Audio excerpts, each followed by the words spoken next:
L'opinion de Nicolas Bétou, et ça s'agite à droite. Le parti Les Républicains a réuni ses parlementaires en fin de semaine à Belfort, pendant que Xavier Bertrand faisait sa rentrée politique à la télévision. Et puis, hier, Valérie Pécresse qui a pris la parole avec une interview au Journal du Dimanche. Et oui, et comme vous l'imaginez, tout cela n'est pas seulement dû à une coïncidence. Bon, je ne parle pas tellement de la réunion de Belfort. L'un des participants, un des personnages les plus en vue de la droite, me disait que cette réunion manquait totalement d'originalité et qu'il ne pouvait donc rien en sortir. Non, je parle surtout de la sortie coup sur coup de Xavier Bertrand et de Valérie Pécresse. Ces deux-là ne font plus partie des Républicains et ils sont à l'évidence en compétition. Pour la prochaine élection présidentielle ? Absolument. Alors bien sûr, ils ne le diront pas comme cela. Xavier Bertrand a admis jeudi soir, lors de son émission de télévision, qu'il y pensait, mais en ajoutant que penser ne suffisait pas. Quant à Valérie Pécresse, elle a fondé son propre mouvement politique, Libre, pour, je cite, construire une alternative crédible à Emmanuel Macron en 2022. La déclaration de candidature n'est pas formelle, mais c'est tout comme. Et ils seront les seuls ?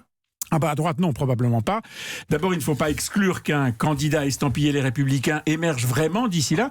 Il faudra compter par exemple avec François Baroin, qui s'est volontairement mis à l'écart pour l'instant, mais doit sûrement garder un œil sur cette échéance. Mais à ce jour, ils sont deux à être, disons, pré-candidats, deux qui ont encore des obstacles électoraux à franchir.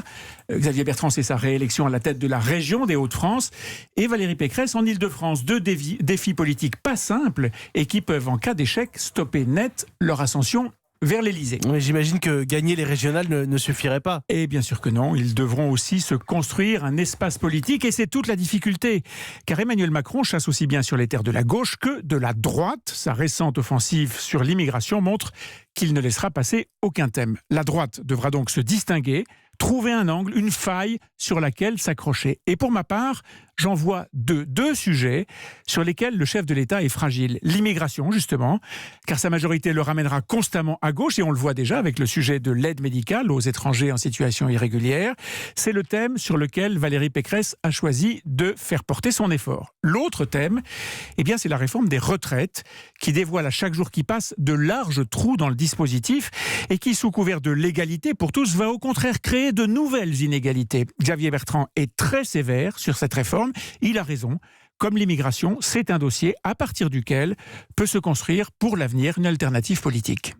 Merci Nicolas Bétou, directeur du journal L'Opinion. Votre édito, votre opinion tous les matins, c'est juste avant le journal de 8h. Et je rappelle, puisqu'on parlait de la réforme des retraites, que Jean-Paul Delevoye, le haut-commissaire à la réforme des retraites, sera l'invité de Sonia Mabrouk à 8h15 tout à l'heure.